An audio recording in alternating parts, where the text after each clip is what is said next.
बड़ी अच्छी चीज है। बुद्ध धम्म में प्रश्न करना बड़ी अच्छी चीज है कि वो प्रश्न करने की आजादी देता है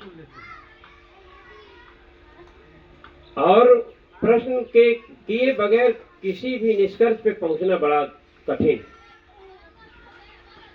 तो जैसे सबका मत अलग अलग है, लेकिन भगवान बुद्ध का मत क्या है भगवान पे, हम वहीं तक बताएं। अभी हमने पढ़ा था इतिपि सो भगवा अरहं, पढ़ा हम लोग। ये बुद्ध वंदना में आता है।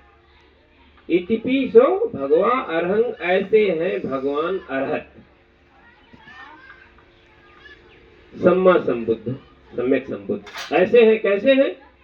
तो कई कैसे हैं? तो सुगतो, सुंदर गति देने वाले, लोक विदु, लोक लोकांतर की जानने वाले हैं।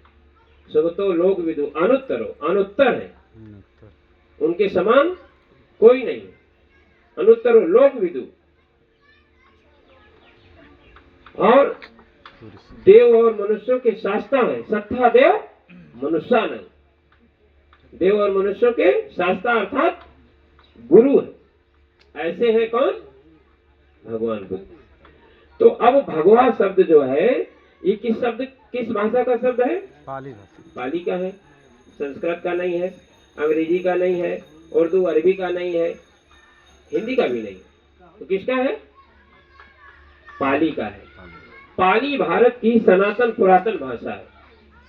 पाली भारत की सनातन और पुरातन भाषा है। सम्राट अशोक के जो शिलालेख है पाली में मिलते हैं। 4 भाषाओं में उनके शिलालेख मिलते हैं, एक आरामाइक है और 2 है, पाली है। तो पाली को उन्होंने लिखा है धम्म लिपि, इयं धम्मं लिपि, ये धम्म लिपि है। लेकिन सम्राट अशोक का एक भी शिलालेख संस्कृत का नहीं मिलता। अगर उस समय होती भाषा ये, तो निश्चित रूप से एक आधा शिलालेख वो इस भाषा में भी लिखवा देते। यानी कि सम्राट अशोक के कई अरसे बाद में इस भाषा का इजाद हुआ है। पाली भाषा को संस्कारित करके संस्कृत बनी है। पाली को संस्कारित किया गया, माने शुद्ध किया गया और अच्छा बनाया गया। जैसे पाली में त्रा नहीं बनता है, क्या नहीं बनता? त्रा त्रिशूल। पाली में सा शरीफा वाला सा नहीं बनता है, सा षटकोण वाला सा नहीं बनता है, ज्ञ बनता है, ज्ञानी नहीं बनता है। ऐसे 4-5 अक्षर है, बनते ही नहीं पाली में। उड़ता हुआ रा नहीं बनता है पाली में। पाली भाषा कहीं भी लिखी होगी तो उसमें उड़ता हुआ रा नहीं बना हुआ। जैसे हम लिखते हैं ब्राह्मण, तो पुरानी पाली में ब्राह्मण नहीं लिखा है, क्या लिखा है? बमण। क्या लिखा है? बमण और समण, भिक्षुओं को समण, 2 परंपरा बनी है।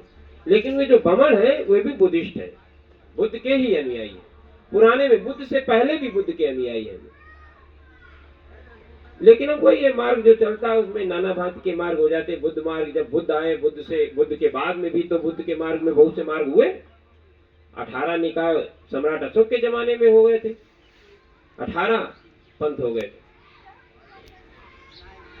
तो भगवान बुद्ध कहते हैं, इस भगवान पर अपने बात रखते हैं भगवान बुद्ध के, भग रागो भग दोषो भग मोहो अनासनो।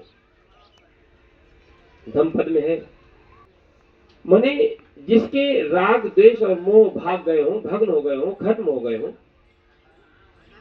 है नष्ट हो गए हों। भगास पाप का धम्मा, जिसने सभी पाप रूपी धर्मों को भगा दिया हो, भगास पाप का धम्मा, तेसंग भगवान उच्चते, उसे भगवान कहते हैं।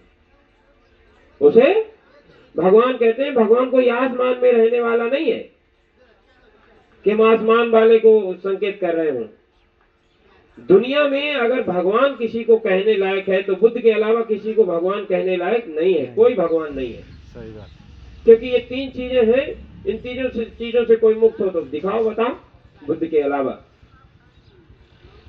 तो इसलिए दूसरे को भगवान कहना यानी कि इस शब्द की निंदा करना है। जैसे अभी हम लोगों ने कहा था बुद्धं शरणं गच्छामि, है तो साफ साफ बुद्ध ये कहते हैं कि ऐ लोगों, तुम बुद्ध की शरण में चले जाओ, बुद्ध की शरण में चले जाओ। अब बहुत से लोग कहते हैं कि बुद्ध क्या माने मूर्ति, फोटो, या कोई हुआ 563 वर्ष पहले हुए उनकी। बुद्ध भी तो उसी की शरण में, वो खुद भी तो कहा करते थे बुद्धं शरणं गच्छामि।